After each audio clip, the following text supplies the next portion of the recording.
Welcome back to the Shades of Brown podcast. This is episode 6. I'm Akash. I'm Roble. We're going to have 3 different segments for you guys today. First, we're going to have a heated debate that we've seen all over social media. It's Christian McCaffrey versus Derrick Henry. Then we're going to go into our reactions to week 4. And then we're going to give you our starts and sits for week 5. All right, I think we can go right into our sides for this Derrick Henry versus Christian McCaffrey debate. Robo, I think if you want to introduce yours first. Okay, so I'm siding with Christian McCaffrey here. Although I understand the counter arguments that Akash will probably make, I am arguing why Christian McCaffrey, in my opinion, is the best RB in the NFL, even through his couple injury concerns in the past few seasons. So start off Wait, since 2018. let me say my my introductory thing Okay. too as well. All right, so for me, obviously, like he said, he's taking Christian McCaffrey. I'm taking Derrick Henry. For me, I just got 3 sentences to introduce it.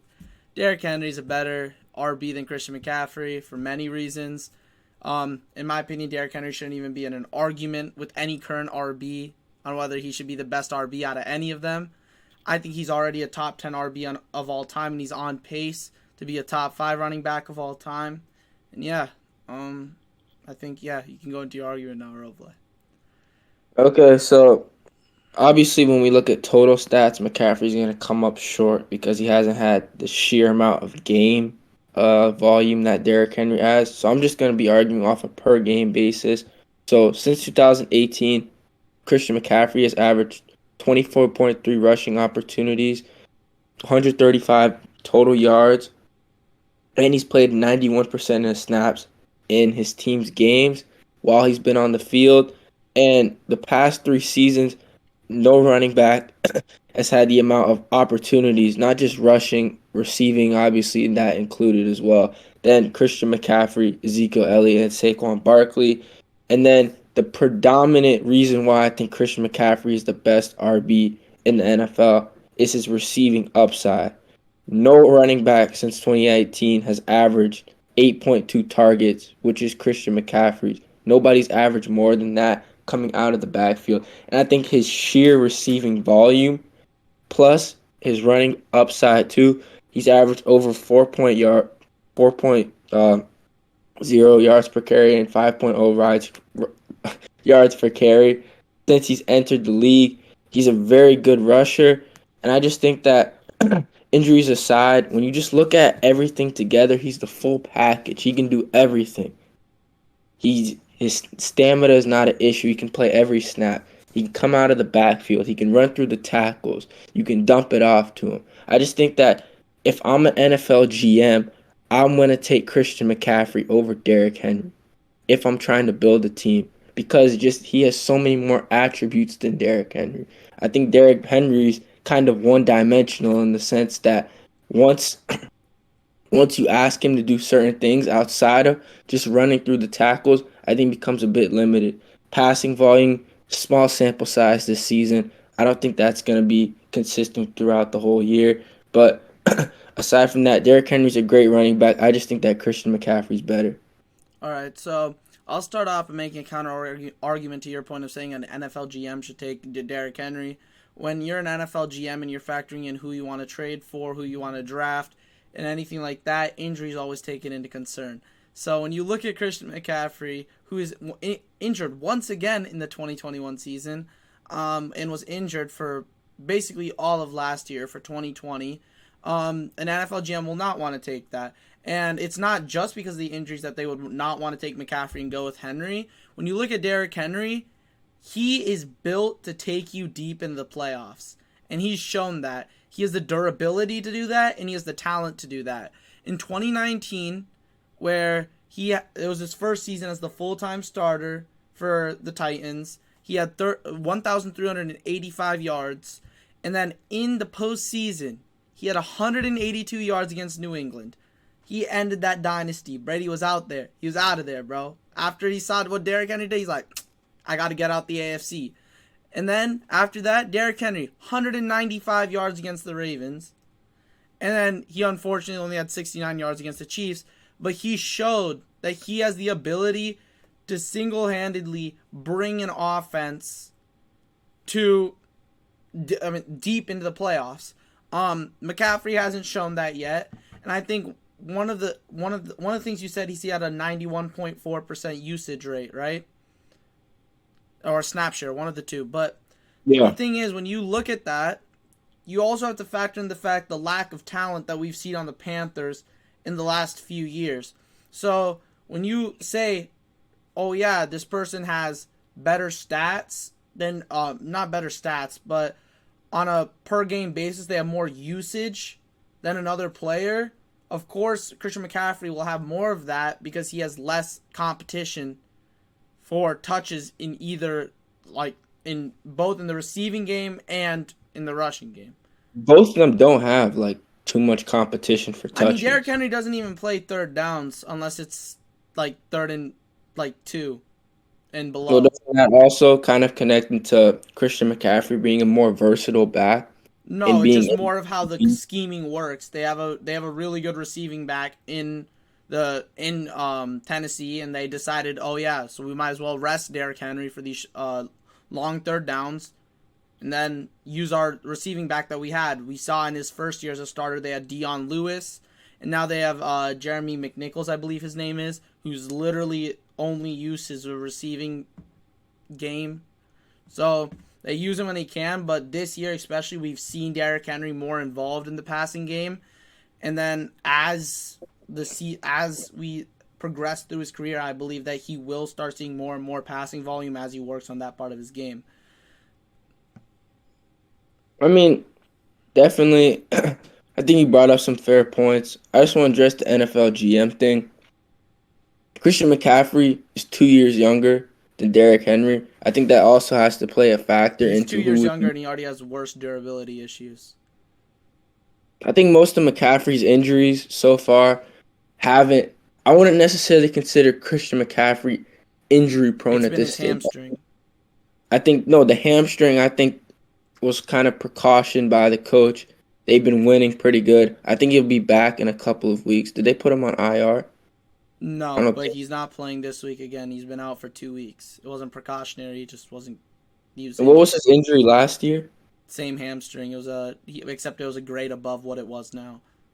It was either grade Yeah. above or 2 grades above. I'm pretty sure one of the two. But So I think even with the talent that Christian McCaffrey possesses, I don't think that in any world I would take Derrick Henry over him.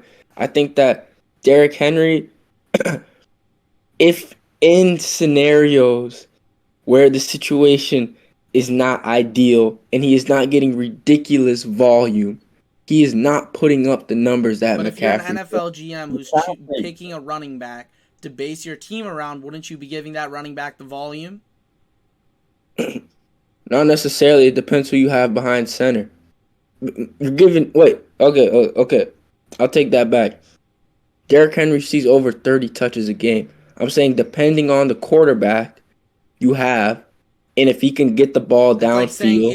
if Christian McCaffrey's playing on a team with a really good defense, he's going to see less passing opportunities, and he won't see those 8.2 targets a game because they won't be up. I mean, they won't be down in Yes. games as often Okay. as Yes. he is Answer in your question. Carolina. Yes. You want to give them the volume. Yes. But McCaffrey statistically is more efficient than his touches than Derrick Henry.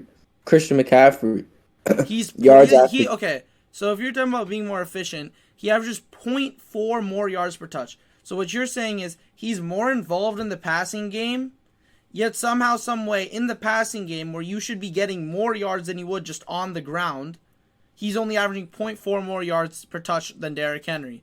And then when you look at the rushing game, Derrick Henry is way more efficient. On top of that, he faces more stacked boxes on average than Christian McCaffrey does. Okay, I'm taking into account. Christian McCaffrey wasn't even top 32 in amount of stacked boxes faced. Not even the Okay, top 32 in running backs. okay, that's fine. That's fine. That's I don't care. Look, What do you mean you don't care?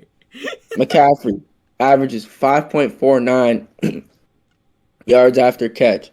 And that's a surplus of 385 yards. And that point 0.4 difference that you made is a big difference, especially when you look at the whole sample size. Both of these guys have played a good amount of NFL games. So that point 0.4 is actually pretty significant. And if So that actually does show that with his touches, McCaffrey is more efficient with his so touches. if you talk about game script wise, right? So if we're talking about this, we're talking about the same team, same offensive game plan, right? So if we're talking about it in that way, they'd be in the same scenario, same O line, same offensive scheme. So when you look at it that way, Derrick Henry has 2.83 yards created per touch. So when you talk about not schemed plays for him, he creates 2.83 yards by himself, while Christian McCaffrey in his 2019 season only created 1.03 per touch. That's a whole yard, What does 1.7 that yards include? difference. What does that include? Is it just rushing or It's is it everything. receiving? Yards created per touch. Okay. I still think that Christian McCaffrey, when you talked about that point 0.4 difference, I still think that's the better metric of measuring who is more efficient. Because when you factor in that both when you compare them both in 2019, which was McCaffrey's last full season, he received more volume than Henry, in fact, and had a higher surplus of yards per game after catch and after rush too. So I just think that after contact. So I just think that he's the more efficient back. Obviously, you have to take into account injuries, and I will agree with you. The past 2 seasons, um, the past year especially, Derrick Henry has been better than Christian McCaffrey. But I don't think that we can just limit So McCaffrey you're to just be. basing all of your argument off of one good season from Christian McCaffrey where teams had very little film on him, and he had obviously one of an all-time great season just like Derrick Every Henry did little in film's an 2020. understatement. And when you look at per game stats, he's managed the same production as he did from that 2019 season. It's just now that he's getting injuries have started to pile up, and I have addressed that. Yeah, And I think and injuries have to be factored in. But even if you're not talking about his receiving and rushing upside, like I think that when you're talking about, obviously, I think if Derrick Henry got the same passing volume that Christian McCaffrey did, he wouldn't be as efficient because Christian McCaffrey is a better pass catcher, obviously. But if you give him the same volume, passing wise, he would put up a little bit worse numbers. But if you look at this 2019 season, Christian McCaffrey had 100 less rushing attempts than he had exactly 100 less rushing attempts than Derrick Henry did in his 2020 2,000 yard rushing season. If you go on his yards per touch, and let's say that doesn't decrease, which it usually does when you get more attempts, but let's say it doesn't decrease, he would have only finished with around 1,700 rushing yards, 1,700, 1,750 rushing yards yeah, but with the I'm not. same exact amount of carries as Derrick Henry. Yes, and I will agree with you. McCaffrey is not as good of a rusher as Derrick Henry. I think it's a crime to limit Christian McCaffrey only through his rushing ability. I think that he's so much But more what outside. we're talking about the best running back in the league, right? You look at if you're looking at just pure pass catching talent, there are arguments to be made that Alvin Kamara is a better pass catcher than Christian McCaffrey. There are arguments that Austin Eckler is a better pass catcher than Christian McCaffrey. And truly, if you look at a running back that you want on your team, you want them so that your team doesn't become one dimensional. And when you have Derrick Henry on your team, no matter what, like even in a second and 8 or a second and 12 in an obvious passing down, that's it. You can run the ball with Derrick Henry, knowing he's going to get yards after contact. And then even with him on the field, the opposing team has to know that they need to stack the box. And that's something you don't get with Christian McCaffrey. Because the rushing threat is there, but Christian McCaffrey is not I don't Yeah, he think he's doesn't have the top three. stature. I don't think he's top 3 rushing wise. I don't even think he's top. There's an argument he's not even top 5, but top 3, he's definitely not top 3 rushing wise. And that's the main purpose of a running back, if I'm not mistaken. Yeah, no, it's true. But when you factor in his passing ability, when his pass catching ability, he's definitely one A or one B, however you want to rank it When in you the look league. at successful teams, right? They usually have a pound bell cow back and then a third down back. Am I wrong or am I? No, you're right. But Yeah. NFL's So then why would a team invest in a running back who the majority of their production is going to come from the passing game when they could easily get when basically the only times in which you would need a running back to be that dump down guy or that pass catching guy is in that third and medium situation. And in that third and medium situation, you put in a guy like a Dion Lewis or a James White that you can find around the league all the time. Almost every team has someone like that on their roster. So when you look at it that way, it's not necessarily that important for a running back to have that pass catching upside. I mean, I think you're kind of devaluing Christian McCaffrey's rushing ability. Like we're not are we act not like acting like he didn't put up what like 1,200, 1,300 rushing yards? 1,300 yards, which is like for an elite running back, that's average. That's average. It isn't like anything special for an elite running back. Still mention that he did. I mean, what are like the top rushing seasons in the past 3 years or so? It would be what Derrick Henry, McCaffrey last season, No, Alvin Derrick Henry led the league that year too. in 2019, 2020. Yes, Who he was led it for the last 2 years, and he's already tied. He's tied Barry Sanders for 2 years in a row, leading the league. Not leading the league for 100 rushing yards per game, and then if he does it again for the third year, he's going to tie Eric Dickerson. and if I recall, what 2019 Christian McCaffrey had the most scrimmage yards in the league. Yes.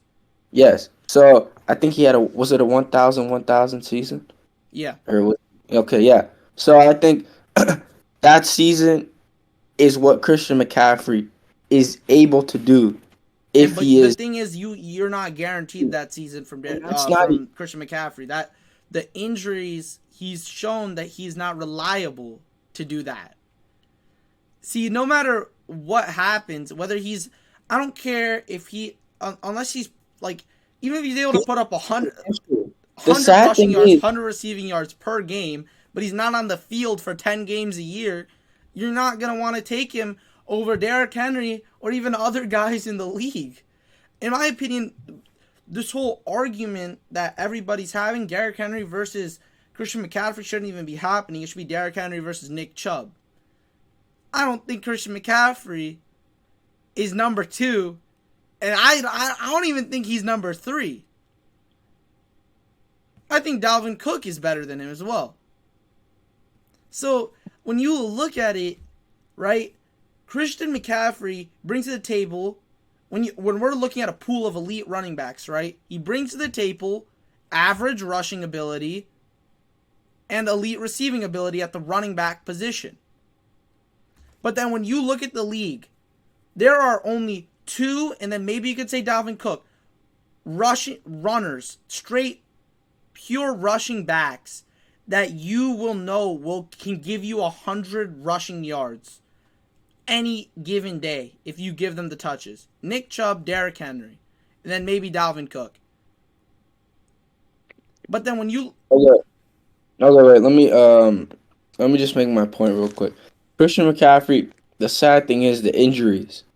The injuries, they're robbing us of the best running back in this league. It's so sad because Christian McCaffrey now is a better rusher than he was in 2019. If I'm just basing this off of Christian McCaffrey gained weight in the offseason. He bulked up. If you saw those photos after he had that 2019 season, which could potentially contribute to the injuries that he's having today. I don't know. But he bulked up. He got stronger. And he was able to rush in between the tackles better. And I think that if he were to play, I think he could if he played all 16 games with his snap share, with the yards per carry, yards after catch, receiving stats. he would hit 1,500 rushing yards. I think he's that good. I think you're kind of underestimating his rushing ability. Although it doesn't That's stand all out in the At that stats, point, that's a full hypothetical, though. That's it not is. proven. But that's what we can base it on ultimately because we Because can if only you look use at the per game common stat. basis for running backs or even any position, as the attempts for anything, whether it's a quarterback, whether it's a quarterback, a running back, a receiver, as the volume goes up, the efficiency usually goes down. So we see Christian McCaffrey get more opportunities. It's not a guarantee he stays at 4.9 yards per carry. We don't know But if he that's going to stay the same. but he is the highest snap share in the league. Yeah. So I'm saying no. So what I'm saying is that his efficiency is maintained. Has been pretty consistent. Yeah, I but don't think. your hypothetical is the fact that he would get more touches because he bulked up more, so you'd put up more yards, right? I think he would be a better rusher. So yes, I think he would put up Well, yeah, yards. that's obvious. The more touches you get, the more yards you'd put up. But what I'm saying is what you're saying. So, like I said earlier, if you look at Christian McCaffrey's 2019 season, where he put up 1,300 rushing yards, he had 100 less attempts than Derrick Henry had in 2020 during his 2,000-yard season. So if you take that 4.9 yards per touch and multiply it by 100, you get 490. He would have had 1,790 rushing yards. And that's saying he maintains the exact same efficiency, which is impossible, on 100 Yeah, more touches. yeah, So realistically, you'd probably get around 400 more yards. probably. And Yeah, that's saying, regarding his injury concerns, he also stays healthy with the increased number of touches. He already can't stay healthy on his current number of touches. So let's say we increase those touches, and he can stay healthy, and he has a slight decrease in efficiency. You get around 400 more yards, so 1,700 rushing yards. So he's still 300 below Derrick Henry, and that's given the fact that we're giving him the benefit on the doubt of his durability, giving the benefit of the doubt on, yeah, just basically everything there, and yeah. he still doesn't. Rushing wise, Derrick Henry is so clear of almost every. I think the only arguable one is Nick Chubb. He is so clear of every other running back rushing wise. It's just not close. When you look at Christian McCaffrey, you stated he has the most targets per game, right? Yeah. 8.2. And I'm sure if you give 8.2, I haven't really looked at the stats, so I'm not going to say I'm sure, but I'd probably say that Alvin Kamara, if he had 8.2 targets per game, would put up close to or the same amount of receiving yardage that Christian McCaffrey put up. Like, you can't say I the mean, same about any other rusher other than maybe Nick Chubb for Derrick Henry. that's true. That's true. I think we can conclude it there. Yeah, I think we can conclude it there. It's a good argument. If you guys have any comments, I know a lot of people have their own opinions about that argument. Leave that down in the comment section for sure. Next, we can move on to our NFL Week 4 reactions. There were a lot of good games this week for sure. Some upsets for sure, and a lot of big storylines. So, start off with Jaguars versus Bengals. This game Oh, was closer than it should have been, I'd say. it was a weird game. If you watch that game, Jacksonville Yeah, led at halftime. yeah, Good play calling, and then Cincinnati flipped the switch and really just took over from there. yeah. And Joe Burrow, what AFC Player of the Week? No, I don't think. Yeah, I don't think so. Maybe QB of the Week or something like that. But he had a really good game. He looks really good back from injury. He looks like he's getting Tyler, comfortable again. yeah, Tyler Boyd looked really good. Mixon did not have the Injured boom game I again. was projecting, Injured but again. and he's injured again, and it's potentially that same high ankle sprain that he was dealing with Nah, last year. it's just mild this time. He's week to week. He's probably gonna be Okay. out this week for week 5, but I'm pretty sure he'll be back for week 6. Yeah. I mean, what also ties back into that Derrick Henry argument. Like, it's crazy how he doesn't get injured. I just thought about that. Like Like the Derrick sheer Henry just does not. That's like the biggest thing for me. Like he just doesn't get injured. He's just there. He just keeps going. workload that he gets. He gets 30 Most touches a game. part, Like the next game we're about to talk about, we'll see. I'll bring up how I'll look at how many touches he had, but it's ridiculous, bro. yeah. And no, any running back that consistently gets that is minimum missing at least 4 games. But Derrick Henry Dude just doesn't miss games. doesn't 'Cause miss he's built games. like that, bro. Freak of nature. Yeah. But Crazy. yeah, I think that's But about it yeah, for the Bengals Jags game.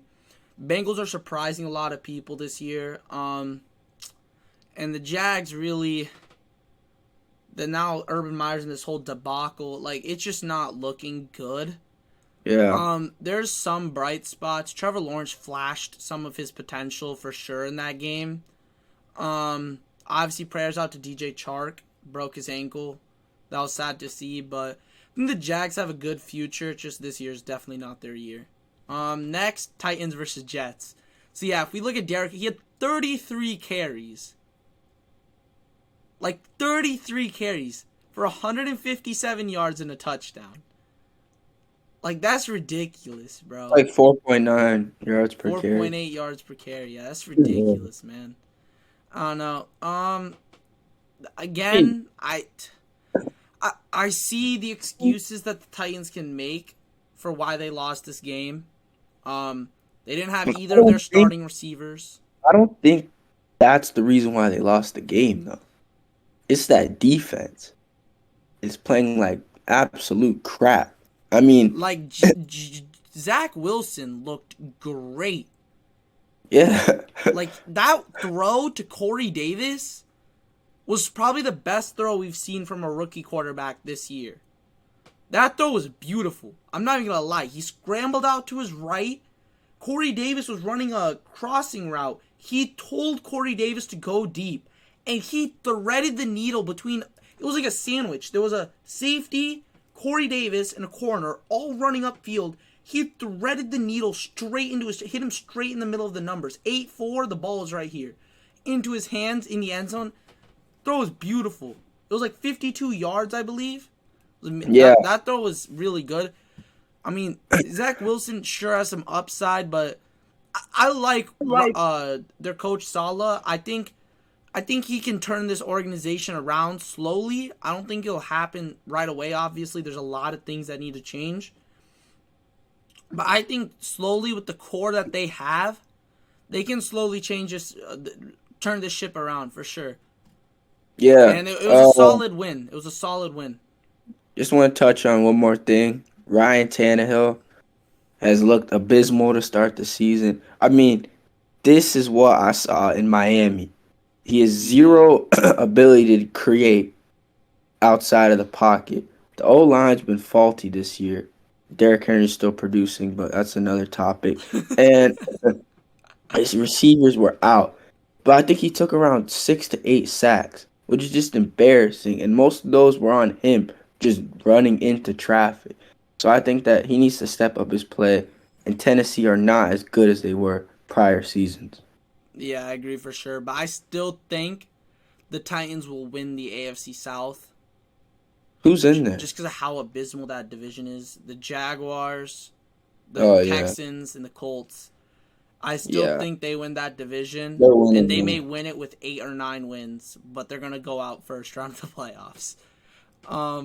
Next, we got Lions versus Bears. Another good game. Once again, I want to say, well, I mean, the news came out. David Montgomery, he's not, like, he didn't tear anything. He's just going to be out 4 to 6 weeks with a hyperextended knee, which is good to hear. He was a great player. He looked great this game. 23 carries, 106 yards, 2 touchdowns, which is really good. Overall, the Bears looked great in this game. Damian Williams is going to be a solid step in for David Montgomery. And then I'd also say Darnell Mooney looks like Justin Fields' favorite target. Like, that connection was there. 5 receptions and 125 yards for Darnell Mooney with Justin Fields starting. So, I don't know. Bears look good this game for sure. Weirdly enough, I haven't actually watched the highlights to this game. I just saw the score and I was just like, up another L. I can see like it's just it's not clicking. I mean, DeAndre Swift didn't have the best of games, and that's after Dan Campbell saying that he's getting an increased workload. He was out touched by Jamal Williams. Like, make that make sense. Hawkinson, another no show, and then touch on with the Bears real quick.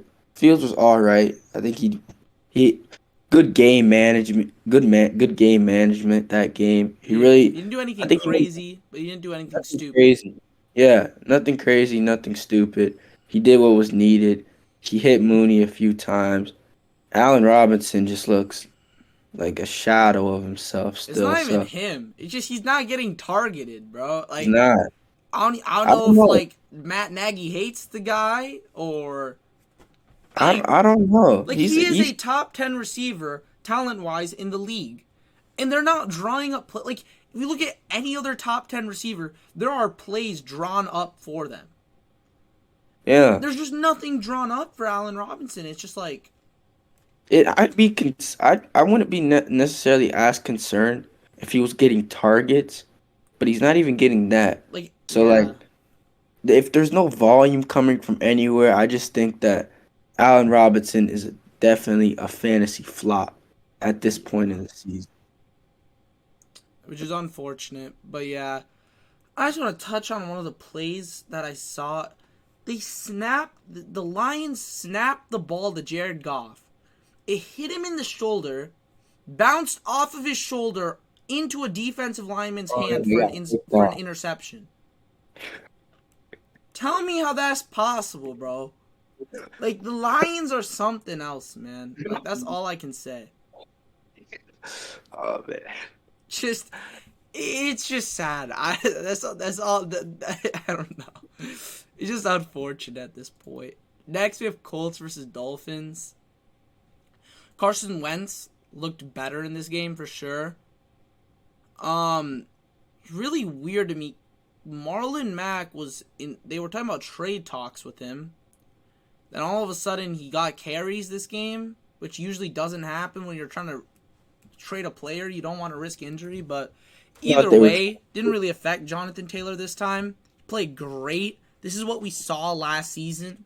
The great efficiency on his touches with the touchdowns. 16 carries, 103 yards, and a touchdown on a 6.4 average per touch, which I think is great. Mo Alley Cox, their tight end, put up a great showing, but there's nothing really to look at there fantasy value wise. There's just good situation. A play was drawn up for him 2 times. But other than that, it was a great game by the Colts. To be honest, Miami just doesn't look that good.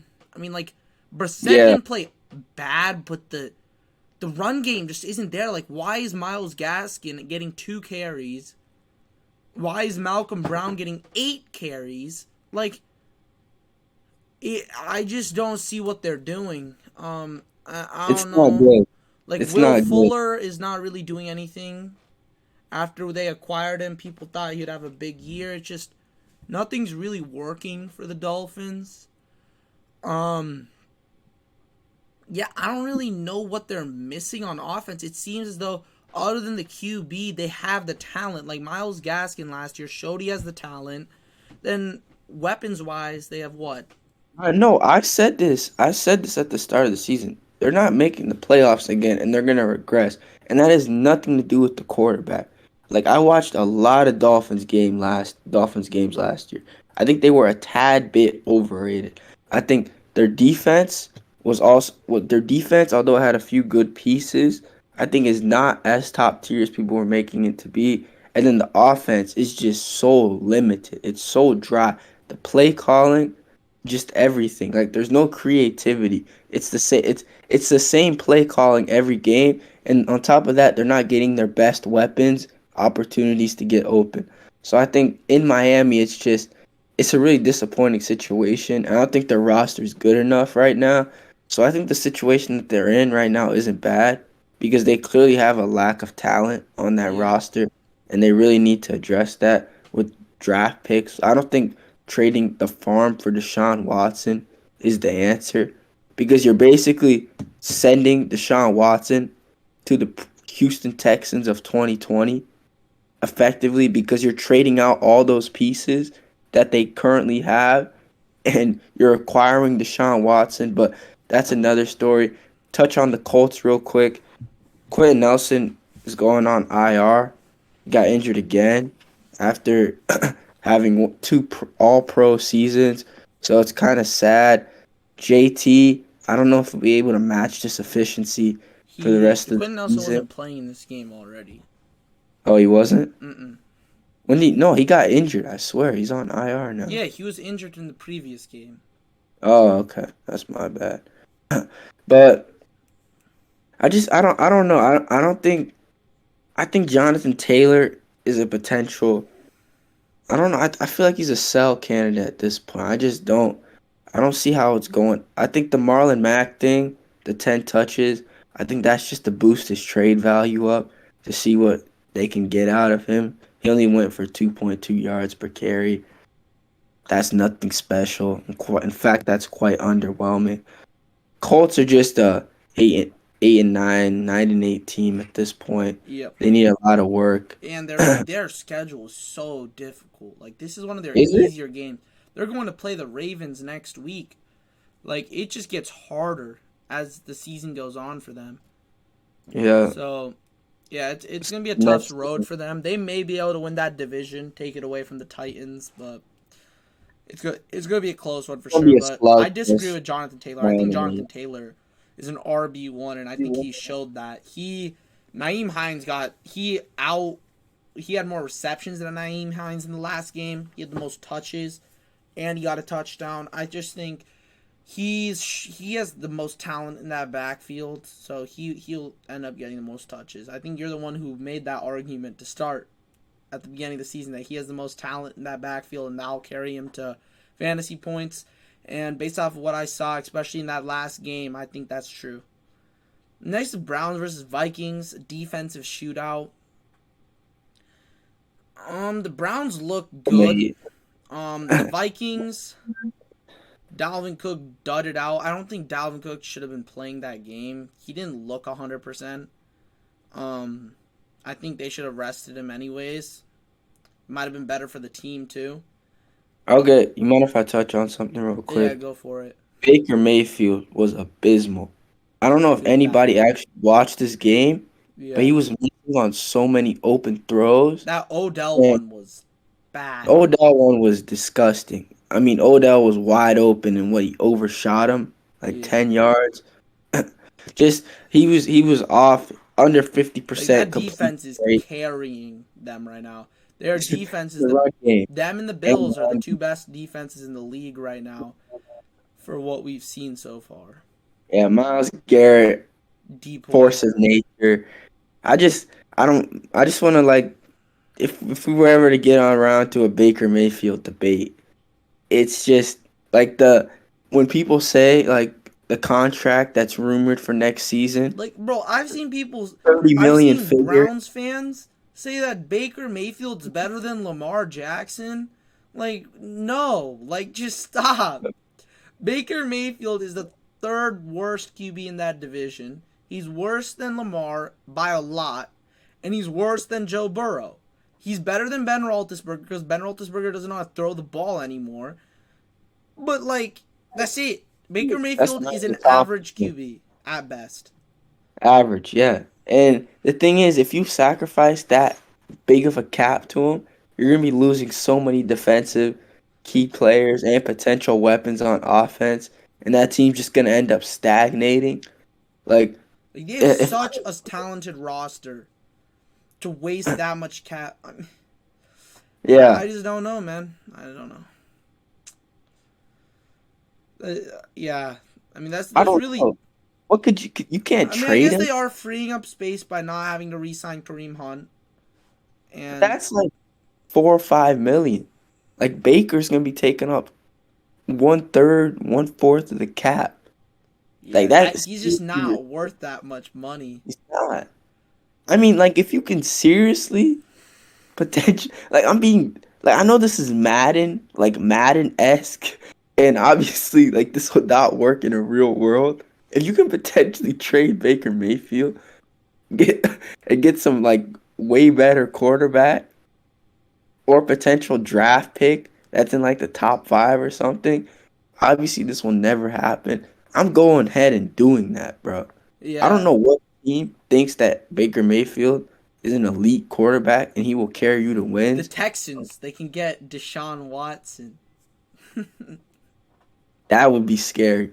Nah, that would I actually like that so Yeah, much. Deshaun Watson on the Browns, bro. That's a Super Bowl Oh my contender off god, the bat. that'd be crazy. Yeah, I would, for I'd be sure. dreaming at that But yeah, point. that game was a defensive shootout. I think the Vikings have a lot of potential this year. I said this on our first podcast. I like the Vikings roster a lot. And yeah, I think they'll improve as the season goes on for sure. Next, we got Falcons versus Washington. This game was actually very entertaining. I can't even lie. Even though it's two teams that probably won't make the playoffs, it was just a high-scoring game. And Taylor Heinicke is something else, man. Like, his story is just so great. He went from sleeping on his sister's couch to being a starting NFL QB, and he's playing good. Like, that throw off his back foot into the end zone for Terry McLaurin, although it might have been a really bad decision, it Yeah. turned out to work out. Like, No, that he, was a really bad decision. yeah, but either way, it worked. And yeah, I guess Taylor Heinicke's like Ryan Fitzpatrick Jr., Heineke Magic. Like, something else. So Cordell Patterson, where did that come from? I mean, 34 fantasy points, man. it was He 5 has receptions, more 2 receiving yards, 3 yards than TDs. like George Kittle, Adam Thielen, and like Allen Robinson or something. Like, Yeah. that's No, ridiculous. I was surprised. Like I don't like what is he? Is he He's like what? he's like Just a wild. he's like the ultimate like receiving running back guy that just Yeah. comes. Like I never saw this. I thought he was just a special teams guy before, but he's actually got a role on the offense He and looks good. I mean, kind of took away touches from my boy Mike Davis, but Mike Davis only averaged 1 yard per carry on his yeah, opportunities. But a couple other takeaways. Calvin Ridley's not living up to his stock that we projected him to have him at. At this rate, he might not even finish as a top 8, top 10 wide receiver in fantasy. yeah, it just doesn't look too good. Like teams are He just really needs, focusing in on him because there's nothing else on that yeah. offense. Yeah, and the same thing's going on with Kyle Pitts too. It's not Although, even that. He's just not getting the volume. Like yeah, he's but ultimately you need the volume, and if you're not getting that, yeah, that's what I'm saying. Like it's just not looking good for those two. I think it's time to move on from Matt Ryan. It's time to go into full rebuild mode for Atlanta. I think winning window is closed officially for them. I yeah, think it's time to start definitely. rebuilding there. Um, but yeah, they have some good core pieces to build around. Calvin Ridley, obviously, Pitts, and yeah, and Deion Jones, I believe. So yeah, Yeah, 3 solid pieces they can build around. Next, Texans versus Bills. The Bills look dominant. Just they two cleaned them shutouts. out. Like I understand that they're not playing the best teams, but shutting out an NFL team is very, very difficult. And they've done Yeah, it twice now. yeah.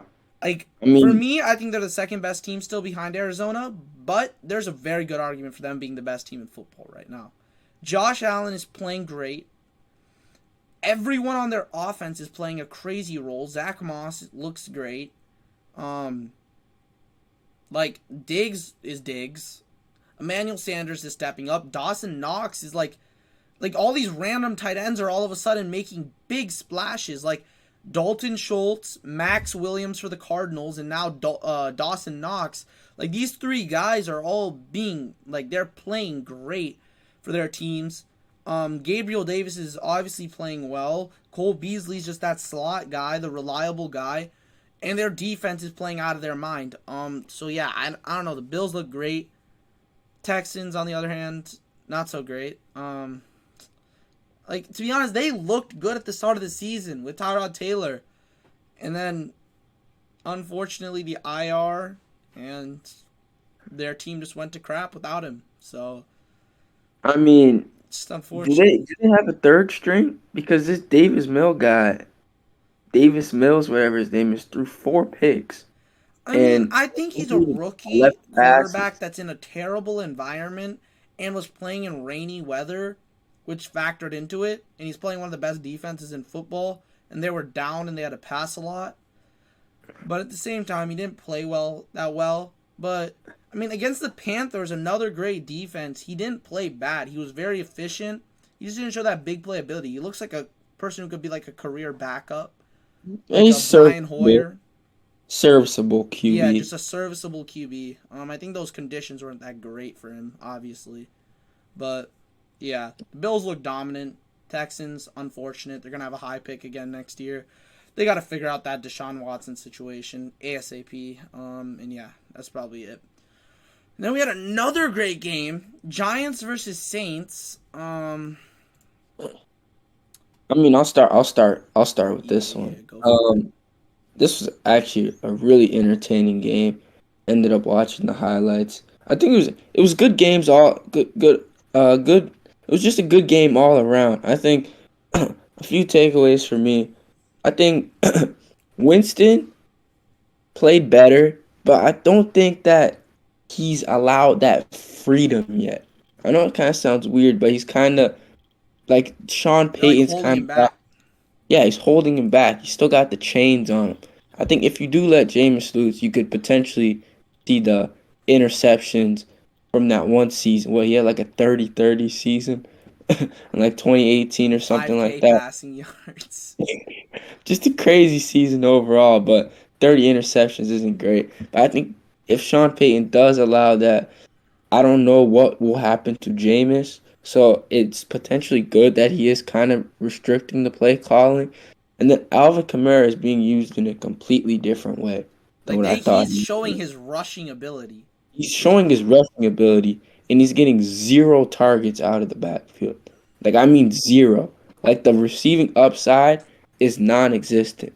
There's about, there's about what? And then Taysom There's Hill's close. vulturing all his TDs. Yeah. It's just it's just tough, man. He's getting the intermediate game without the receiving game, without the end zone upside. So He's he's literally just getting not scammed, he's basically. getting finessed. Like he's pushing the ball down the field and he's not getting the work in the red zone. Like it's just tough. And Like, bro, I understand that Sean Payton likes Taysom Hill, bro. But like, dude, 2 TDs that potentially could be given to Alvin Kamara. Like they like weren't just anything stop, special. bro. Like we understand you're a Swiss Army knife. You need to show him off. Like, bro, we don't care. Like, I'm gonna be real with you. Nobody cares. like, like, He even do that special. I think people just like him because he just does something different. Like, what like, does he bro. actually He do? lines up in QB power and then runs through the thing, bro. Like, it's not that special, bro. Like, like he can it's like really if do. Trevor Lawrence, nah, it's like if Trevor Lawrence put on 50 pounds and just ran QB powers the entire game. It's not that special, and all he's doing is vulturing TDs from Alvin Kamara. And then you lost to the New York Giants. Like, Yeah, like just the L, man. And then the Giants, like Saquon Barkley, man. seriously, So inspirational. everything's coming in full fold. Like the Kadarius team's Toney coming together. is the Like, human joystick. Did you watch those? yeah, I What saw about those. ooh, Bro. ooh, ooh, like bro was juking back and forth, bro. Like, That was disgusting. yeah. That yeah, I think we're talking about the same one where you just picked it up, slalom Back through the back and defense. forth, bro. Oh, he's so shifty. I didn't know he was like that. And Bro, then bro is crazy, dude. my boy Kenny Galladay. He looks like young Djax. My boy Kenny Galladay finally turned up. That's what I like to see. I mean, he ain't gonna have those Quarterback, targets once Mr. Shepard is back, but that's a different story. I mean, he produced. Like seriously, like when you give him the ball, he'll produce. He made contested catch after contested catch and made clutch catches too. So I think I he mean, played John really good. Ross too. John Yeah, Ross, 3 receptions, 77 I yards and mean a that touchdown. kind of inflated by that touchdown run, but John Ross, I think, still John Ross, but still, the Giants have a lot of talent at the wide receiver position. I don't know how you're supposed to fit all of that in. Yeah, they got Slayton, 4 guys Tony, that are really Galladay, good. that I mean, they have 5 guys that are good. who's the Slayton, Shepard, Galladay, Tony, and John Ross. Like, they got five oh yeah, guys. yeah. They got 5 guys there, which is really good. And I think the Giants, Daniel Jones. Oh, yeah, last thing. Daniel Jones, 400 passing yards. Like, he is playing good. Like, the doubters have been silenced. He's playing good. Dang. I, I never thought he was bad. I never thought he was a bad QB. I think he just You're just needed. in the bad situation, bad old line, and I guess everything just came together this year. Yeah. Now we got Kansas City versus Philadelphia. This Okay. game, once again, it was a win for the Chiefs, but once again, it showed how bad, why they won't win the Super Bowl or go to the Super Bowl this year. Their defense sucks. It really does. 30 points, you just can't be giving up that much. I understand Tyreek Hill has 11 receptions, 186 yards, and 3 touchdowns, and that's because the Eagles don't know how to play defense. But that's not going to happen against a good defense. And if you can't put up, like, this shows that they only won by 12 points when Patrick Mahomes threw for 5 touchdowns, Clyde Edwards-Helaire ran for 102 yards, and Tyreek Hill got almost 200 receiving yards. And they only won by 12 points. Against a good defense when they can't put up 42, and then an even better offense drop 40 on them, how are they supposed to win that game? They won't. No, they won't. And it's so easy to score the ball against the Chiefs. Like it's actually funny. Like there's plenty of teams have led at halftime against the Chiefs, and I think if you have if you can maximize your efficiency and potentially cause some turnovers, you're winning that game. I don't think the Chiefs are what they used to be. And then also another takeaway, Jalen Hurts played really good. Like, I was seriously impressed by the way he Almost played. 400 yards, 2 Yeah, touchdowns, 50 yards like on the ground. no, his game was so clean. Like from the stat sheet, aesthetics wise, when you just watched him play, everything looked good. He was connecting on all of his throws. The Smith connection was there. Both tight ends were utilized pretty heavily. Just all the ball was distributed around the entire offense. Totally contrast to what we saw against the Cowboys. Yeah, So and I I'm going don't to I add don't know if another. that has to do with the Chiefs defense being absolutely shambolic. And also, let me just touch on this thing. I'll let you have it. Chris Jones is being lined up as a defensive end this season, and he's playing like absolute garbage. Watch the film. He lets Hurts escape from the pocket every time. He's not getting any pressure on the quarterback. It's just a disaster. Yeah. Well, one thing I want to say, I'm not trying to take shots at you or Akash from this. You guys both said that Miles Sanders will be a serviceable running back. He's not serviceable. He sucks. 7 carries, 13 yards. It's atrocious. Kenneth Gainwell is going to take that starting job, like I said he would. 3 carries, 31 yards, and a touchdown. And he has the receiving work as well. 6 receptions and 58 yards. And Miles Sanders sucks, like I said he does. And he's already outside of the top 25 running backs on the season. He sucks. He's not good. And he's not going to be good. I said this, and I'm going to stand by this. Miles Sanders is not a good running back. And if you traded for him, like somebody, and you're happy about it, you shouldn't be happy about it. Because your team sucks now. Because your RB2 is going to put up 1 point a week. So, like, I don't know. Miles Sanders just is not good. He doesn't have receiving upside. He doesn't run the ball well at all. He doesn't get red zone touches. His QB has more yards than him on the ground. And yeah, that's really about it with Miles Sanders. He's not that good. And yeah. And Miles, next, the two tight Miles, ends. Zach Ertz is starting to get more looks than Dallas Goedert is. Dallas Goedert obviously had the touchdown, which gave him more fantasy points than Ertz this game. But as we go forward, it may be risky to start Dallas Goedert, especially with how much Zach Ertz is being used in this offense now. But I think both are solid starts as a tight end in fantasy right now. yeah, definitely. Next was another entertaining game, although the score really makes it seem as though it was closer than it was. 36-28, the Cowboys won. The Cowboys, for the most part, dominated this game. Christian McCaffrey being missing was very noticeable in this game. Chuba Hubbard really wasn't that good. Sam Darnold once again played really good. He had those 2 picks, both by Trayvon Diggs. The first one He's was his playing fault, crazy. but the second one was just a great play by Trayvon Diggs. DJ Moore, really good game once again. He's Yeah. he's feasting. Yeah. He's feasting this Sam season. Darnold loves throwing to him, and Sam Darnold's playing well as well. Obviously, the 2 interceptions, but he had 4 total touchdowns, 2 rushing, 2 passing.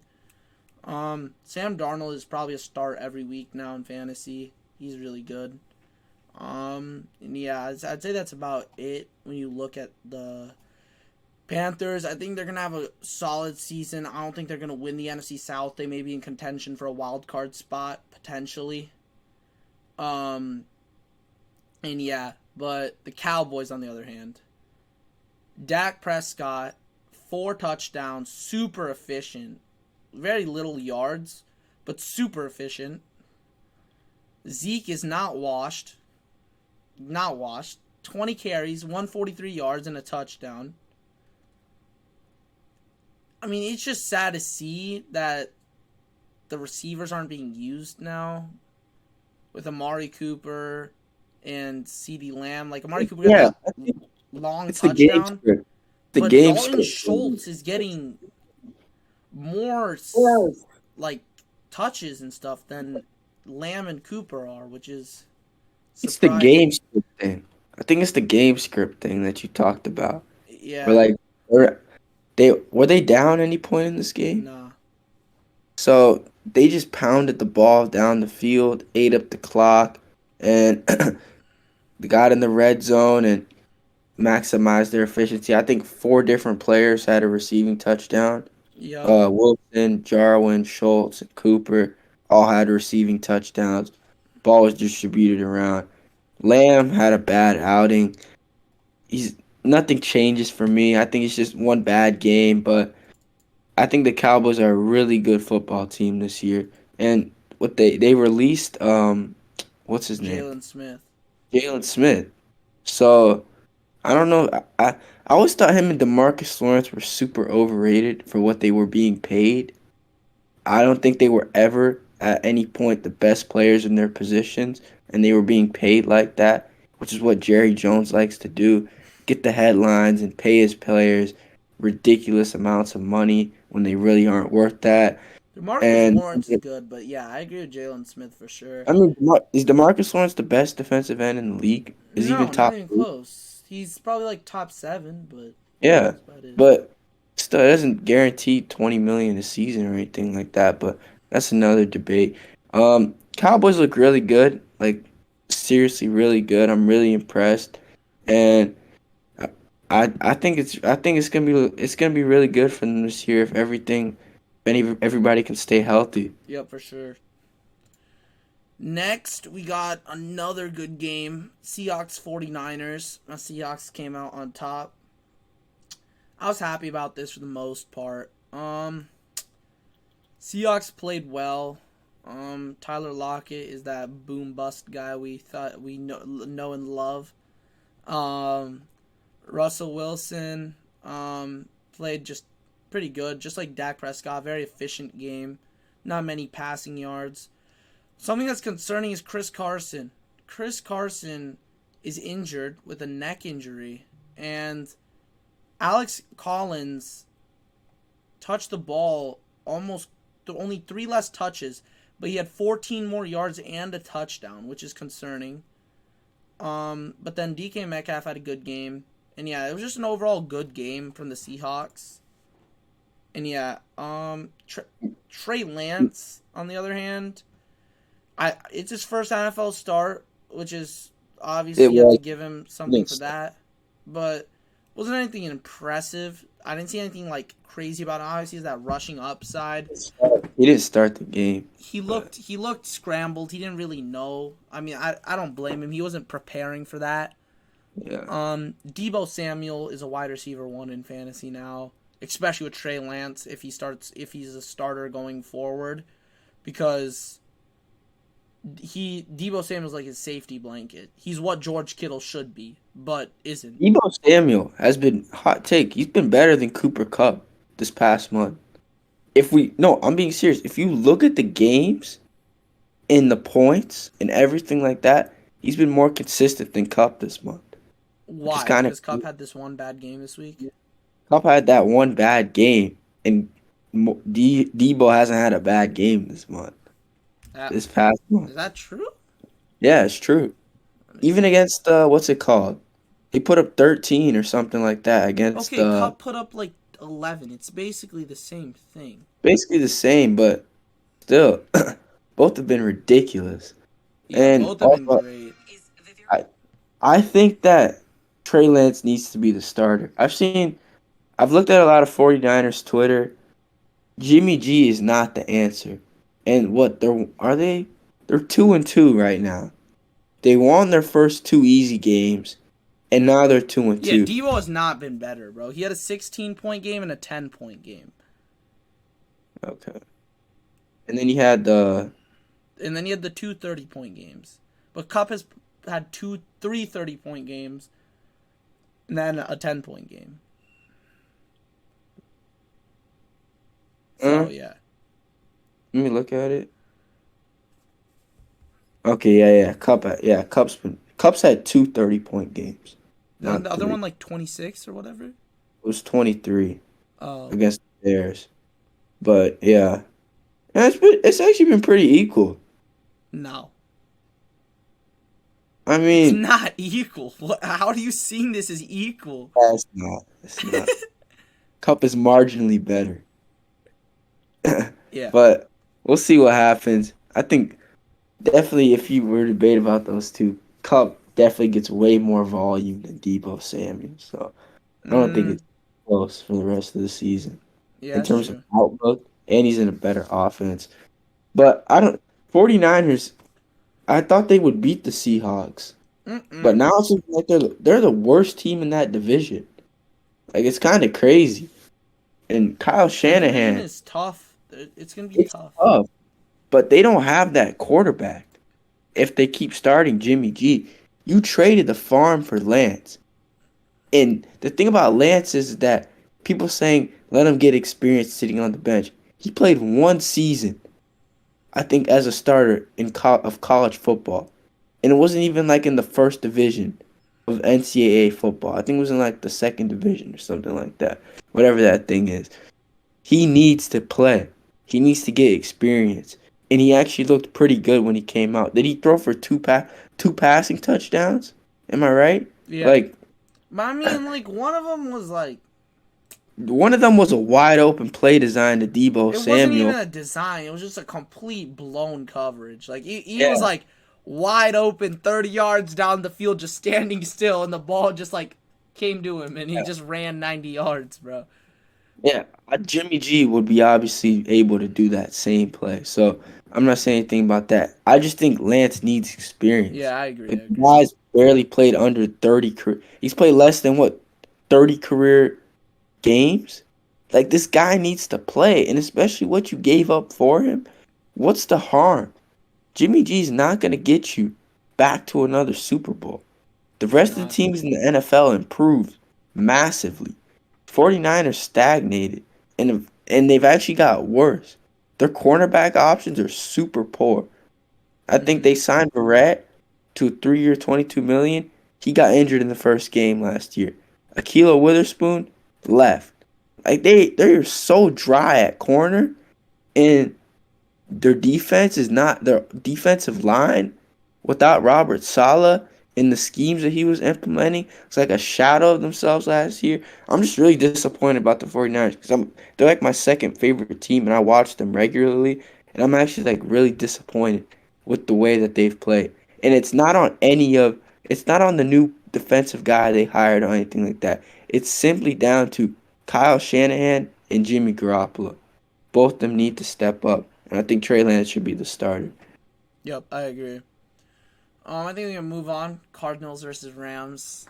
This one surprised a lot of people.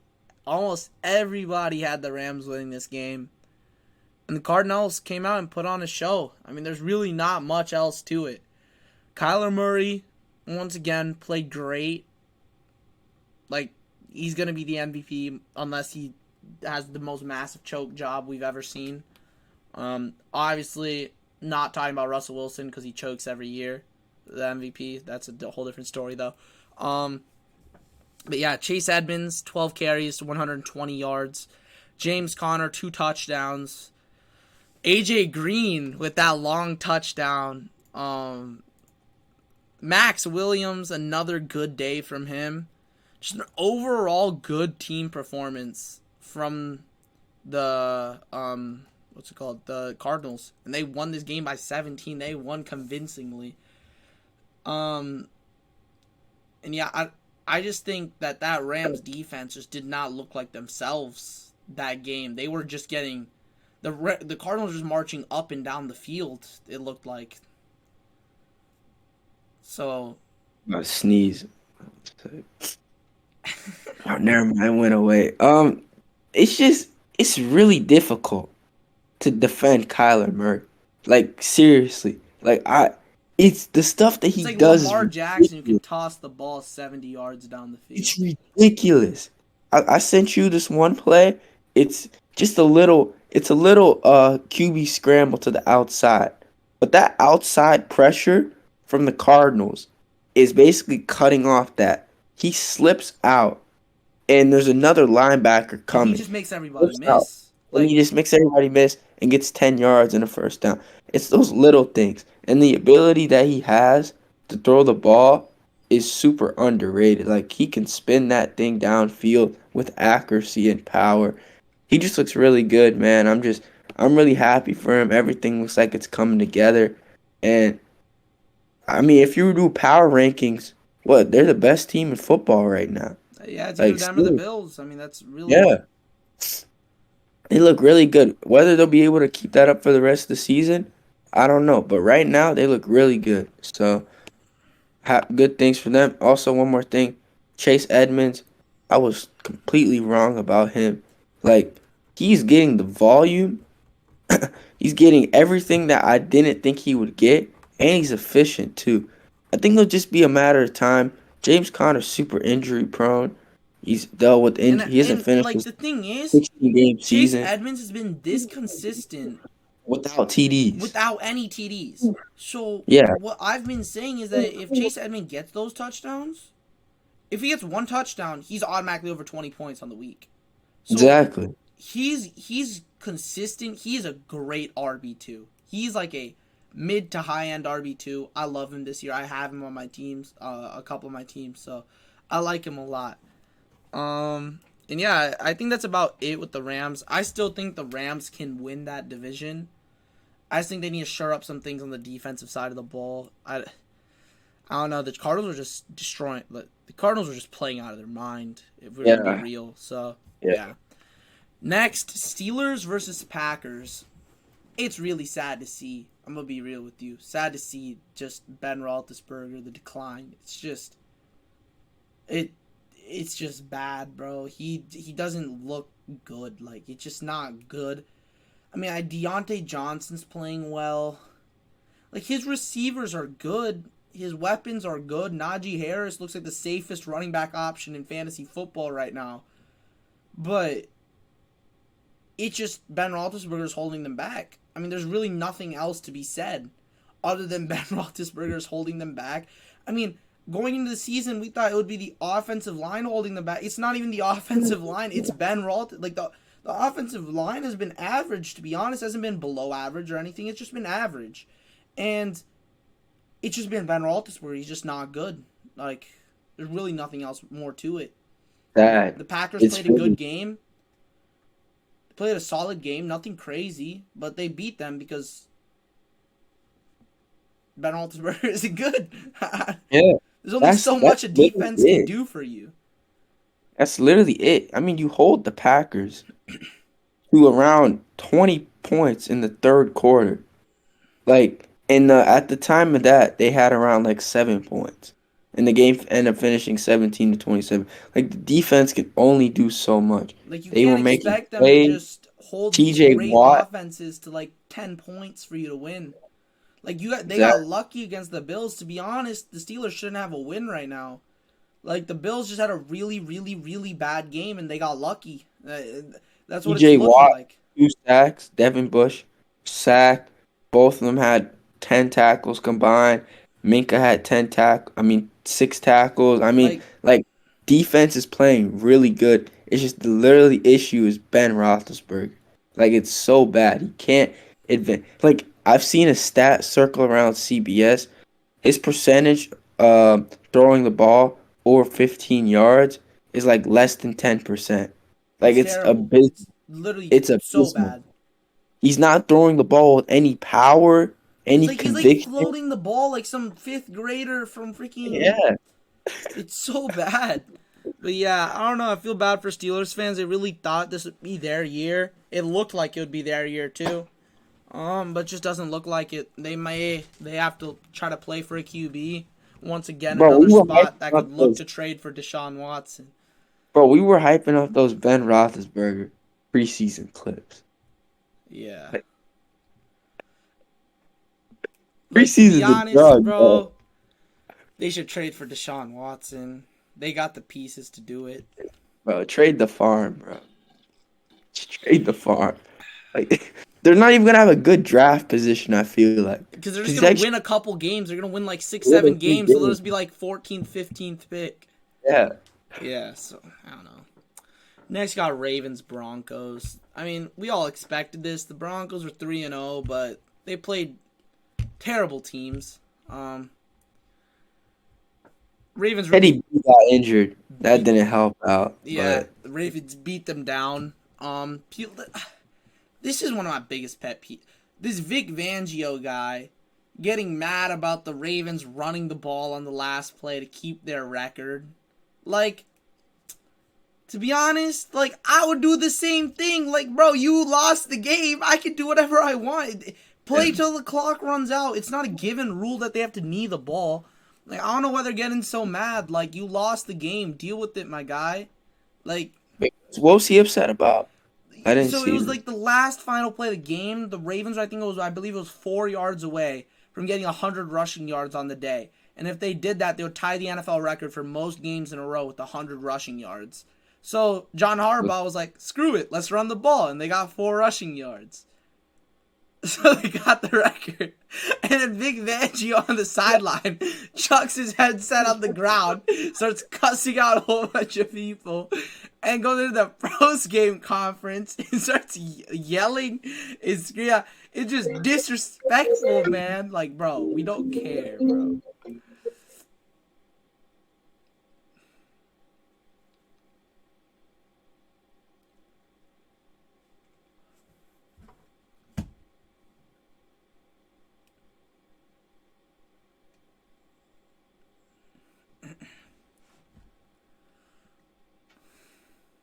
Sorry about that.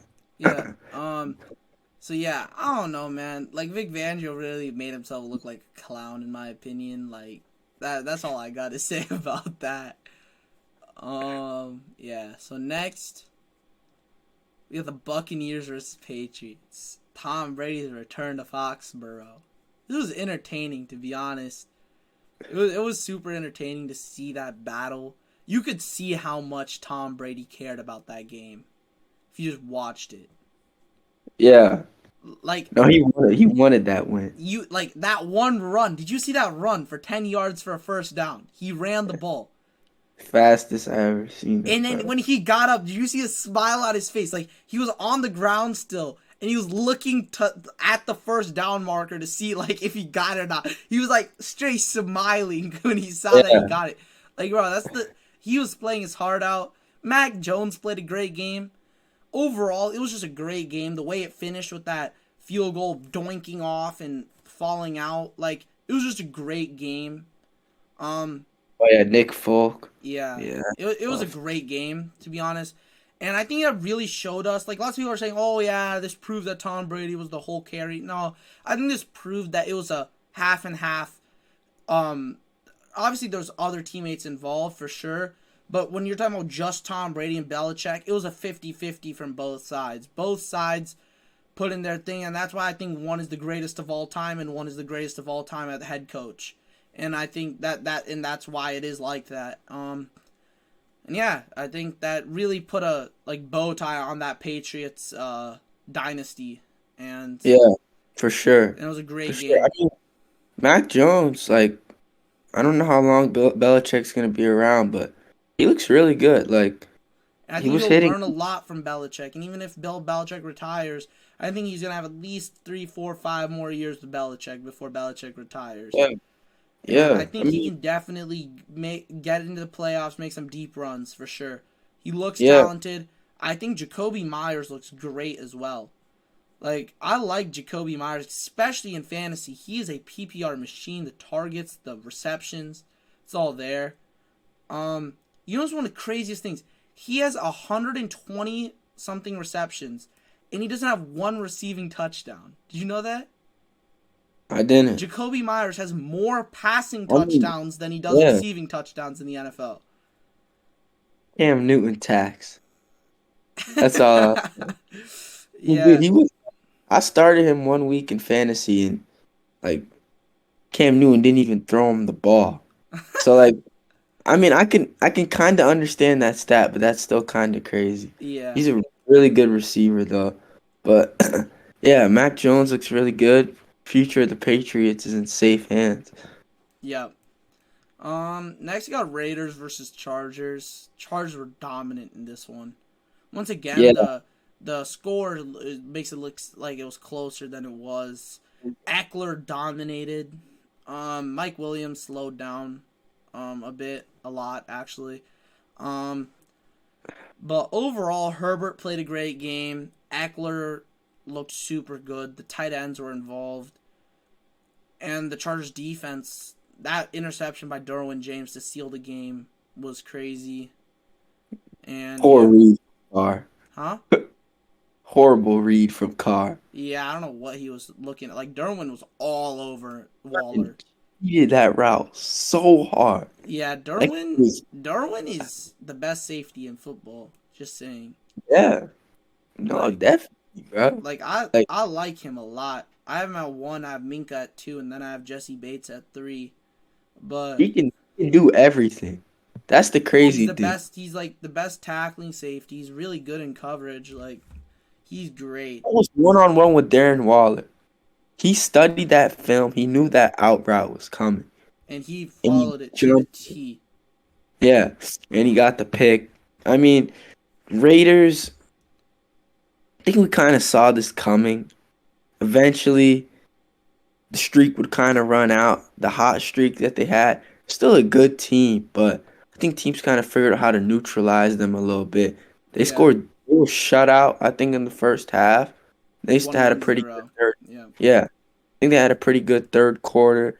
But aside from that, it's just it's kind of they were just they didn't really have anything going from the run game really wasn't going. yeah. I think the Waller run was game is kind of set really out. where they need improvements. Yeah, and I don't know if it's the O line or not, but Josh Jacobs averaging 2 yards per carry is not something to be proud of. And I think that the weapons on offense definitely needs to be questioned a little bit. I think Ruggs, Waller, and Edwards combined had less than 10 receptions. which is not what you need from your three best uh wide from your three best I receivers. like Renfro though. I like Renfro a lot in the I like slot. Renfro, too. Yeah, I forgot about him. He had a good game. Yeah, he's putting up good numbers. I think he's potentially the number two guy, number one potentially this year. And we're just talking about straight wide receivers on that team. We look at production and stuff. Yeah. Raiders definitely aren't that team, and shouts for them winning the division, I think, are practically gone. But the Chargers look really good, and I think have all the tools necessary to make a really deep run in the postseason. Yup, for sure. And I think that concludes our segment for reacting to week 4. Once again, great week. Lots of surprising results, but overall, really fun. And yeah, let's move on to our starts and sits of the week. We'll start with the Rams Seahawks that's going on tomorrow. This is a That's great game to Thursday start night. the week off. Great game to start the week off. Rams Seahawks, definitely gonna watch this one. Um, First of all, I want to say the Rams are probably gonna win this. Even as a Seahawks fan, the Rams are probably gonna win this. But starts wise, I just posted a TikTok about this. I had Darrell Henderson, Cooper Kupp, and Tyler Lockett as the 3 boom plays for sure. But just overall starts, I think you got to start Robert Woods. I like Tyler Higbee as well. And then I also like, yeah, and I think I like Gerald Everett if he plays. Yeah. Seahawks side. Gerald I, Everett, yeah, I, and oh, Tyler Lockett. you already said those two. Mm-hmm. Yeah. Metcalf. Although I'm gonna start him this week You because I got don't to have start any. him, but he's Yeah, going it's against his not. dad. Can't really do much. You can't bench your second round draft pick, so Yeah, this is gonna be a difficult matchup for him. And yeah. for sure. Next we got Jets versus Falcons, the London game. Um, we taken some of our worst teams to show off in London, but it's all right. This is gonna have a lot of starts. This one is gonna be a high scorer for sure. I'll take the Falcons side. Cordero Patterson. After last week, I gotta start him. Ridley, Pitts, and yeah, that's it. That's it. Yeah. Jets. Um, That's actually tough. ooh, give me Corey Davis, Zach Wilson, and I'm actually gonna start Michael Carter as a sneaky Michael flex. Carter looked good last week. Yeah, he Feel started. The good. touches are going up Yeah. for sure. Patriots Texans. This one, Patriots wise, you gotta start Jacoby. Gotta start. I'd say Mac Jones. You could start him this week. Um, I could see Jonnu or Hunter Henry and Damian Harris. It's finally Damian Harris. If you bought low on him, like you should be so happy right now. His schedule is about to get so much easier. He played the Saints and the Buccaneers back-to-back weeks, super tough run defenses, and now he's gonna be able to show his like all his talent. It's gonna be great against the Texans. So start Damian Harris. And yeah, that's it for the Patriots, I think. Um, I'm gonna start Brandon Cooks this game, and that's the only player I'm starting from the Houston Texans. Yep, for sure. Next, we got Lions Vikings. Once again, another high scoring game. Most probably going to be a high scoring game. I I'll feel like take it's the. gonna be low scoring. I just have a feeling. I don't I know. don't know. You can't really predict those types of things in the NFL. Yeah, you don't really know. But the Vikings, whew, Justin Jefferson, Thielen, Cook, Kirk Cousins, and even Tyler Conklin this week. I like those 5. Um, my team. Um, I'm starting Hawk after a bounce. I think he's gonna have a bounce back game. DeAndre Swift, I think, is a good start, and I'm gonna throw in Jamal Williams as a flex play. I think he'll have a pretty good role this game. Potentially pick up 12 to 15 points. Yeah, for sure. Um, Next we got Eagles Panthers. This one's gonna be weird. It's gonna be a weird game. I can just feel it. But Panthers, you gotta start. I'm not starting Chuba this week. I don't like Chuba after last week. Him and Royce Freeman are basically splitting 50-50. So, starting DJ Moore. I'm going to start Robbie Anderson this week. Based off of what happened with Tyreek Hill blowing coverages deep, Robbie Anderson is known for his deep balls. So, I like Robbie Anderson this week, actually. So, Robbie Anderson as a flex play. Obviously, DJ Moore and Sam Darnold are my starts for the Panthers. What's the other team? What's the other team? The other team is the Eagles. Eagles. Um, Panthers just acquired Stephon Gilmore. I don't know if he's healthy. I don't think Is he? he's not healthy yet. Not Yeah, yet. he's not healthy yet. So I'm gonna go ahead and start Devontae Smith. Out of the two tight ends, I'm actually gonna pick Zach Ertz over Goddard. We talked about that. Ertz has looked way better, just based off the volume share that he's getting compared to Goddard, and definitely sit Miles Gaskin, and then I mean not Miles Gaskin, Miles Sanders, and I'm Yeah, he's a starting. trash can. Yep, I'm starting Jalen Hurts. Yep, I agree. Next we got Saints versus Washington. Oof. This one, Saints are gonna. Actually, I don't even want to say the Saints. Oof. This one's ugly. Alvin Kamara. I'll go Yeah. Jameis Winston this week. Actually, no, I'm not going Jameis Winston this week. Yeah. I'm just going Alvin Kamara. Football team. I'm gonna start Heineke. If you need a quarterback in a deep league, I definitely look to start him. I'm gonna start Terry McLaurin. Do not start Curtis Samuel. He did not have that big of a role.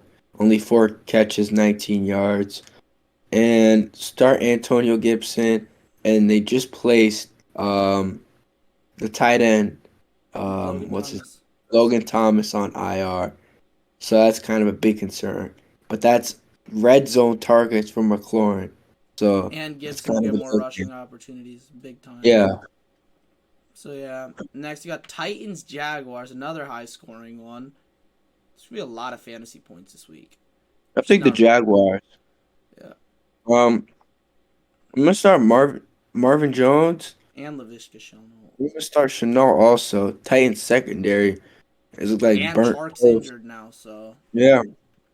Those are the two guys that they have to throw the ball to. And yeah, then James Robinson has looked like the real deal the past 2 weeks. Definitely buying into what he can do now. And then I'm not gonna be looking to start Trevor Lawrence. Uh, definitely, I want to jump the gun on him yet. He hasn't looked anything crazy yet for fantasy. yep. Titans wise, I don't know if Julio Ranger Brown are gonna play, but if they do play, start them. Derrick Henry, obviously, you don't need to get told to start him. Start him. He should just be sitting there until his bye week, and he should just stay in your starting lineup. Ryan Tannehill, I think, is also a start. I think that's about it for that game. Then we got Dolphins Buccaneers. Start everybody on the Buccaneers. Like I'm being so, like start Evans, start Godwin, start Antonio Brown, start Fournette, and start Tom Brady. Yep, Yep. And Dolphins are gonna get cooked. huh? Dolphins are gonna get cooked. They're gonna get cooked. Yeah. On the Dolphins, the only person you should like be starting is like Gesicki and maybe like and probably actually Jalen Waddle because of how bad the Buccaneers secondary is. But yeah, that's about Actually, it. Devontae Parker also, but Yeah. he had a good game last week. I don't know if he'll be able to replicate that. Brissett actually didn't look too bad, so he might be able to hold his own and dish out a few passes. But do not start any of the Dolphins running backs. Yeah. That run Nah. game Yeah. was Stay away. abysmal. Next, Packers Bengals. Another high scoring game. It's kind of crazy. Okay. Good matchups this week. Yeah, Packers. Obviously Devontae, he should be starting no matter what. Aaron Rodgers should be starting no matter what. After that, actually, Randall Cobb might be a flex option. After what we saw last week, he's getting a more developed role in the offense as the weeks have gone on.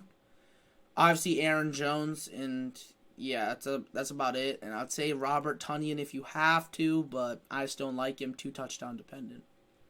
Yep. So who are they playing Bengals, against? Bengals. Bengals. This is actually a pretty decent matchup for the Bengals. I think if all three wide receivers are healthy, I know Higgins has dealt with injury concerns the past 2 weeks. I think all receivers are a go. I'm gonna start Chase, Boyd, and Higgins. One of them may have a bad game, but I think that'll be whatever. Uzama's, I think there is their tight end. He's looked pretty good. I think potentially that's a start in deeper leagues. And then Joe Burrow, I think is also a start. I think I quarterbacks agree. decide. I want to take a risk on the backfield because I think that Chris Boyd guy is Yeah, going to take some carries from Samaje Perine. I think they're going to go 50-50 if Mixon doesn't play. So, yeah. Next, we got Broncos Steelers. Super defensive battle here. This is going to be very low scoring if I'm going to have to guess. On both sides, I think Steelers, it's obvious. The Najee, Deontay. You could risk Claypool or Juju, but I wouldn't suggest it. no, It's not worth don't it. please. It's not worth it. Just go I with have experience. Deontay. Only Deontay and Najee should be starting for you. And then Broncos. I don't know if there's any starts here. I don't know No if I'd start. start Sutton. I don't think I would. I think Noah Fant is the only guy you should be starting, really. Yeah, that's Yeah. about. I mean, Yeah. even he's debatable. But I think at that point, you took Noah Fant high enough to where you don't have another tight end option. So Yeah, it's true. I'd stick with Noah Fant there. Next is Bears versus Raiders. Another one where there's going to be no defense involved. Um, so Bears, I'm starting Mooney if Fields is the starter, which he was named the starter today. So Mooney, Damian Williams, and Allen Robinson because you have to start him right now. I think we're getting to the point where if he busts again this week, it may be time to start benching Allen Robinson, but we'll see. We'll see. Yeah, I'm not ready to give up just yet. Not yet. You want to take yeah. the I mean, Raiders? yeah. I'll take the Raiders. Just want to touch on Allen Robinson real quick. Yeah. I think. Let me look at his game log real quick. I know he had a touchdown pass the first week, but I want to see the targets. I just want to see it real quick. Yeah, he's 60th ranked wide receiver, and he's Right. put up under 10 points in 3 straight games. Yeah, it's really bad. I mean, like that's like there's players off of waivers that are putting up better numbers than that. Like Hunter Uh, Renfrow. Like it's crazy. So if it's another goose egg this week, yeah, definitely think about benching him. And then Raiders, um, Renfro's looked really good this season. I'm gonna give him a start. I'm gonna start Darren Waller, of course. Uh, Josh Jacobs, I think you took him around pick 40. You gotta play him. And anybody Henry Ruggs? Nah, I think it's too risky. Did you say Too Renfrow already? Yeah, I said Renfro Yeah. already. Yeah, I think Renfrow, Waller, Carr, and Brian Edwards? Jacobs, No. and maybe Brian Edwards. I'd say Brian Edwards is a flex play. Yeah. I don't know. That one's close though. Next, we got Browns Chargers.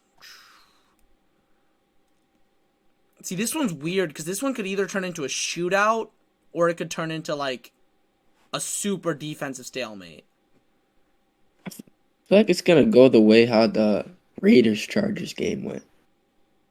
I just feel like the Browns are gonna struggle, man.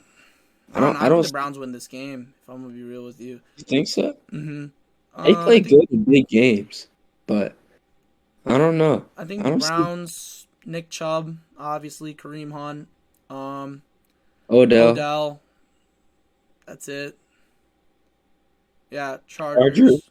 Chargers, Eckler, Mike Williams, Keenan Allen, and Jared Cook Jared Cook this and week, Herbert. and Yeah, Herbert also. yeah, I think that one's good. Next, we got Giants Cowboys. Ooh, this one's a classic. Giants starting Daniel Jones, starting Galladay, starting Shepard if he's back, starting Saquon. oh yeah, Saquon obviously. Maybe even Kadarius Toney. If Shepard's not back, I may start Kadarius Toney as a boom play, just straight boom play at flex. If you don't have a flex option, Kadarius Toney, just send it. He could get you like 20 points, 15, 20 points. I do that, bro. He Got could against a Odell. because I got Odell in my flex right now. if Not too confident. if you see Trayvon Diggs shadowing Galladay, Shepard's gone. Who else is the ball gonna go to? Yeah. And he had high amount of targets last week. Exactly. So yeah, and I think you can take the Cowboys. Cowboys, a lot of starts. Prescott, Zeke, Cooper, Lamb, and Schultz. Dalton Schultz. And I think Um, Pollard's a flex option for sure. and then Pollard's a flex option. Yeah. 49ers Cardinals. At the primetime game? I think the Giants Cowboys is just because it's like the Giants Cowboys rivalry thing. But the Niners Cardinals, oof. Cardinals start Kyler. Start Hopkins. Start Edmonds. Start James Conner at flex. Just because he's getting all the goal line work. He's going to get touchdowns based on how productive this Cardinals offense is. And maybe Christian Kirk is flex as well.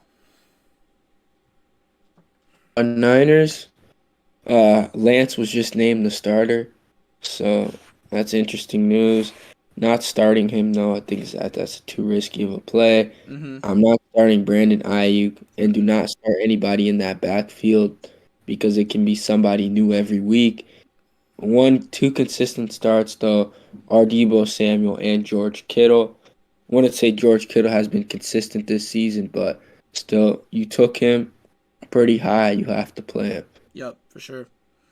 Next, we got, dude, the primetime games this week are ridiculous. We got the Yeah. Seahawks, Rams, now the Bills and the Chiefs. This one is about to go crazy. I think the Bills will win this, though. But for the Bills, I think there are a lot of starts against this weak Chiefs defense. Cole Beasley, Diggs, Zach Moss, Josh Allen, Gabriel Davis. Gabriel Davis, Cole Beasley are both flex options. Emmanuel Sanders also a flex option. And Dawson Knox also. Lots of starts Definitely. there. Chiefs, Mahomes, Edwards-Helaire, Hill, and Kelsey. That's Pretty it. much the same starts every week. Yeah, for them, it doesn't really change. Colts Ravens, this is one underwhelming primetime game. Rams really probably going to take control of this one really quickly. But for the Colts, start Jonathan Taylor. Start Might Michael be it. Pitt. No, he's going to be shadowed by Marlon Humphrey.